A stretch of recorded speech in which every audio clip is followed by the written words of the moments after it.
pronomina persona. Atau kalau misalnya dalam bahasa Indonesianya disebut kata sapaan. Biasanya nyapa orang dengan kata mbak, kak, bang, pak itu krusial banget untuk beberapa individu-individu yang pernah lu temuin selama hidup lu. Ada yang sensitif banget gitu, nggak mau dipanggil bang, nggak mau dipanggil mbak, nggak mau dipanggil mbok yu dan segala macam. Tapi ada juga yang santai-santai aja. Buat gue pribadi, gue sebenarnya termasuk orang yang santai kalau misalnya lu semua manggil gue dengan apapun lah. Pak lah, bang lah, ame lah, segala macem gitu, nggak apa-apa. Tapi di dunia ini nggak sedikit ada orang yang sensitif ketika lu salah manggil dia dengan karakteristiknya. Mbak dipanggil ibu itu pasti ada yang marah gitu. Bapak-bapak dipanggil D itu pasti kerasa nggak sopan. Dan di video ngopi kesempatan kayak ini gue bakal kasih contoh gitu. Ada 2 permasalahan yang lagi ramai banget dibicarakan sama orang-orang. Yang pertama di Facebook, yang kedua di Twitter. Yang di Facebook nggak yang terlalu krusial buat dibahas, tapi yang di Twitter ini agak penting karena menyangkut orang lagi nyari kerja. Di Facebook itu di-share sama fanspage Kamu Tolol Ya, dimana ada kakak-kakak yang abis nge-gym, lagi nge-gym, terus abis itu salah dipanggil sama seseorang, langsung curhat ke media sosial. Jadi beliau bilang gini, guys, aku mau curhat dan minta validasi. Wak. Kemarin di gym ada member cowok mau pakai alat yang habis ku pakai. Terus dia bilang, udah selesai pakai belum, bu? Aku yang baru aja turning 32 and masih single and serak diterpa pertanyaan kapan nikah, keburu tua lu. Jadi baper and bad mood banget seharian dipanggil bu sama sesama member gym yang gak aku kenal. Ini bohong nih kakaknya. Kenapa begitu? Karena kalau misalnya kakak sudah siap ya ditanya kapan nikah, keburu tua lo, terus tiba-tiba ngedon hanya dengan salah manggil sapaan dengan mbak ke bu, berarti emang harus dilatih lagi gitu kesabarannya ya. Kayak ngena banget self insecurity-ku. Emang iya ya, aku kelihatan seibu-ibu itu guys. Kalau misalnya gue secara pribadi sih sebenarnya kagak. Cuman mungkin orang-orang yang emang pengen lebih polite gitu ya, pengen seenggaknya naruh respect gitu, pasti manggilnya ibu gitu ya. Mungkin terlihat lebih dewasa, terlihat lebih berwibawa dan segala macam. Kita ambil positifnya aja. Cuman gue paham kalau misalkan mungkin beliau curhat bercanda-bercanda doang. Sampai pada akhirnya lu menemukan postingan F di Twitter, di mana dia nge-reshare postingan di Jobstreet. Ada orang yang cerita dan curhat kalau misalkan dia gagal interview kerja cuman gara-gara salah manggil sapaan ke HRD-nya. Ya, jadi beliau bilang kayak gini, aku gagal dapat kerja bukan perkara kurang pengalaman atau skill, tapi manggil mbak pas wawancara. Kenapa aku bisa simpulin kayak gitu? Nih, aku kasih 2 alasan. Ya, jadi orang-orang kalau misalnya nggak dikasih alasan berpikir kayak, oh mungkin karena emang lu kandidat yang kurang cocok aja, atau mungkin waktu lu wawancara masih gaga-gugaga gitu. Tapi dia ngasih alasan. Yang pertama, waktu aku manggil dia mbak, ekspresinya berubah dari cerah ke bete. 2 minggu kemudian, aku dikasih update nggak bakal lanjut sama mereka. Terus disuruh hati-hati kalau manggil orang. Kalian pasti mikirnya ini bercanda kan? Jangankan kalian, aku juga mikir gitu. Setahu aku, mbak atau panggilan sehari-hari kan, kalau di kantor jatuhnya nggak sopan. Nah dia langsung nanya, ada yang bahas juga sebenarnya di Jobstreet. Tapi lu bisa lihat respon dari orang-orang Twitter, karena ini rame banget di tanggal 14 Januari 2026. Karena udah sampai ditayangin 3,5 juta, udah di like sampai 57 ribu orang, dan udah di-retweet sama 5.000 orang. Ini mungkin udah masuk ke dalam forum-forum HRD gitu ya. Bahkan kalau misalnya dari LinkedIn, udah ada yang nge-share juga. Ya, Pak Muhammad Ahwi gak kerja cuma gara-gara manggil mbak, kedengaran sepele, tapi ada kandidat yang yakin dia gugur bukan karena skill atau pengalaman. Alasannya terdengar absurd, terus habis itu dijelasin gitu ya, awalnya terasa lebay, di dunia kerja sopan itu bukan versi kita tapi versi kultur mereka. Apa yang normal di satu kantor bisa dianggap kurang profesional di tempat lain. Ini betul. Di saat interview, kandidat itu bukan lagi individu bebas, tapi orang luar yang sedang diuji apakah bisa masuk ke budaya internal. Feedback hati-hati itu sinyal, artinya di mata mereka ada mismatch sikap, bukan soal benar atau salah secara umum, tapi cocok atau tidak dengan standar mereka. Dan itu sah, perusahaan berhak mengatur, betul, karena perusahaan itu balik lagi punya culture dan juga syaratnya untuk bisa diterima.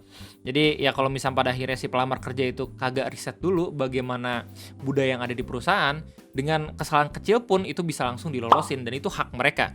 Permasalahannya adalah kalau misalnya lu cek di Twitter, di mana orang-orang pun ya pasti udah pada kerja gitu ya, mereka melihat kalau misalkan proses interview yang digagalin ini nggak yang terlalu ideal dalam mencari rekruter. Kenapa? Karena masa iya dipanggil Mbak doang gagal gitu, padahal kan ada yang lebih penting lagi, yaitu pengalaman dan juga bagaimana skill itu cocok dengan apa yang dibutuhin sama perusahaan. Soalnya kalau misalkan kita ngomongin soal proses recruiter, nggak cuma si pelamar doang yang ngebutuhin kerja, tapi si perusahaan juga yang membutuhkan pekerja yang cocok gitu loh. Kalau misalnya pada akhirnya ini cuman gara-gara ego HRD-nya nggak mau dipanggil Mbak, ya jelas ini agak sedikit keterlaluan berdasarkan opini dari orang-orang di Twitter gitu.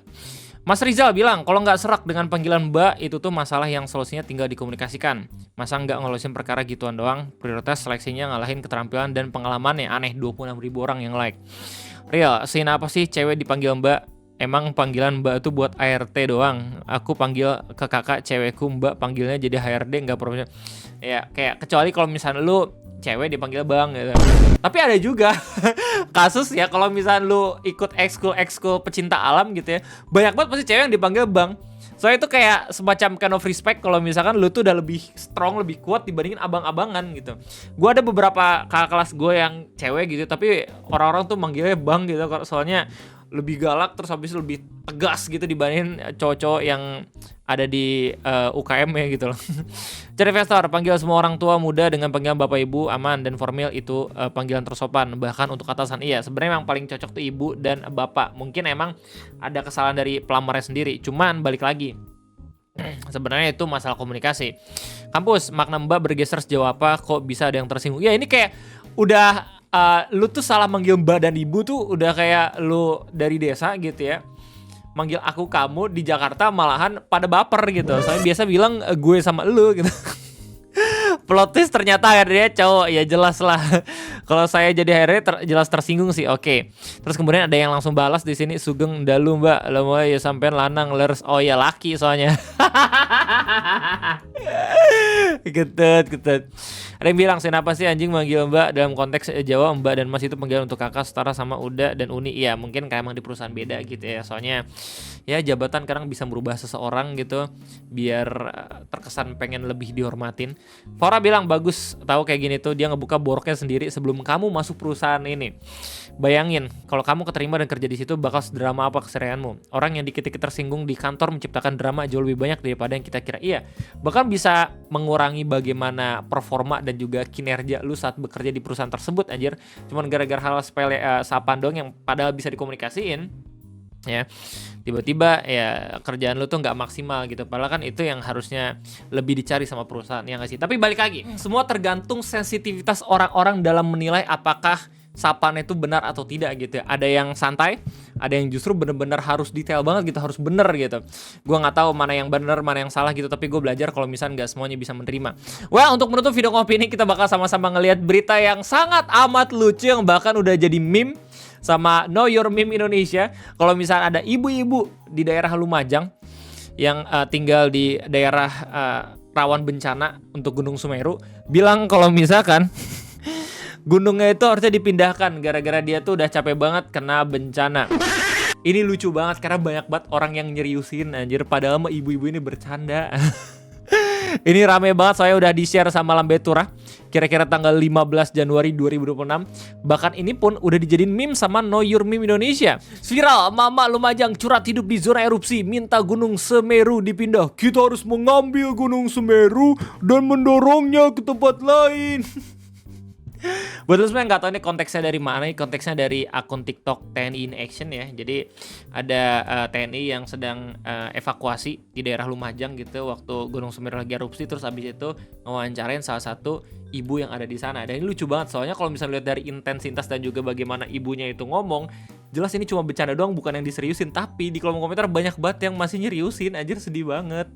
Ibunya bilang kayak gini, pindah sama bapak itu gunung itu kemana gitu biar saya aman di sini, sekali-sekali masa 4 tahun sekali harus begini. Kemarin saya sudah bawa men, sebenarnya mau tak tutup. Mau ditutup. nih gue sumpah dari lucu banget. TNI-nya itu ngebahas dengan bercanda lagi. Bilang ini sebenarnya ya Bu, kalau misalkan Ibu pengen tahu, tadinya tuh kita pengen bawa semen, pengen ditutup gunungnya. itu jawaban yang menggambarkan kecerdasan emosional yang tinggi gitu. Karena nggak langsung ditanggepin serius, cuman ditanggepinnya pakai bercanda juga biar seenggaknya itu ibunya tuh secara emosional gitu ya udah kena bencana, terus habis itu di marah-marahin kan lebih sedih gitu ya psikisnya gitu, tapi malah dihibur gitu. Ini lucu banget. Besar lubangnya, jadi nggak jadi tutup sudah Bu. Jangan ditutup bolongannya sapi tank ya. Ditutup udah kayak bolongan sepiteng. Kalau gunungnya masa bisa ditutup? Coba tanya Bu Indah itu bisa nggak ditutup? Itu kan niat. Beliau langsung mempertanyakan, lah emang iya gunung bisa ditutup? Bu, emang iya gunung bisa dipindah? Kan itu lebih lucu lagi. Mengakali logika. Kan kita kemarin Bu, maksudnya biar nggak keluar-keluar lagi. Se-Indonesia semen itu aja dibawa ke sini nggak dapat separuhnya. Saya 4 tahun dulu cuma. Nah ini baru serius nih, soalnya ibunya langsung cerita kan, tiap 4 tahun katanya beliau selalu aja ngerasain kalau misalkan ada bencana di daerah Gunung Semeru. Itu cuma ke arah sana. Arah dulu Bu ya. Dikirain Sekarang udah beda. sudah aman, habis itu datang lagi 4 tahun. Ibu lahir di sini?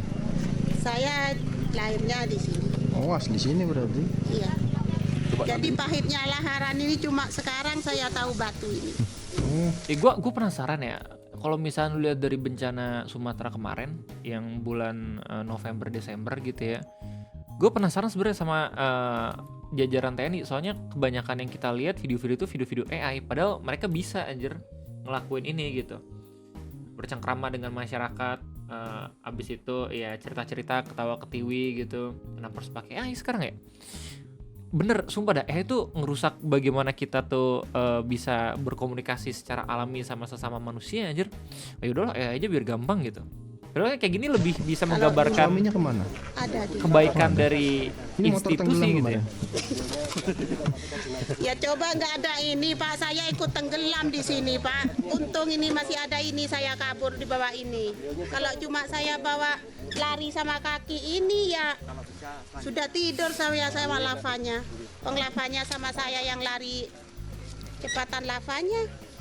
Ya semoga buat masyarakat emang tinggal di daerah-daerah rawan bencana, ketika emang ada bencana bisa lebih siap lagi gitu, mitigasinya bisa lebih mudah gitu dalam menyelamatkan barang-barang bawaannya, dan semoga negara kita pun bisa memberikan fasilitas yang lebih layak gitu, seenggaknya biar kalau misalnya ada apapun ya yang emang nggak bisa dikendalikan sama masyarakat yang ada di sana, mereka langsung sigap gitu ya. Udah kayak Jepang lah, misalkan Jepang sendiri kan mereka tempat tinggalnya banyak batu bencana alam, tapi dengan segala macam kemampuannya dan juga pengetahuannya mereka kayak siap banget pada akhirnya kalau misalnya emang ada bencana-bencana alam kayak misalnya tsunami.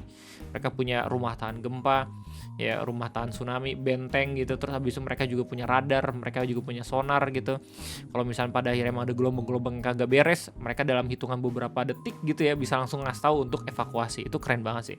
Wah, itu aja mungkin bisa gue sampaikan terkait video ngopi 3 in 1 pada kesempatan kayak ini. Gimana kabar kalian semua ya? Kita harus sedikit refreshing berita-berita yang light biar nggak yang selalu marah-marah ngelihat kebijakan dan apapun itu yang nggak bisa kita kendalikan ya.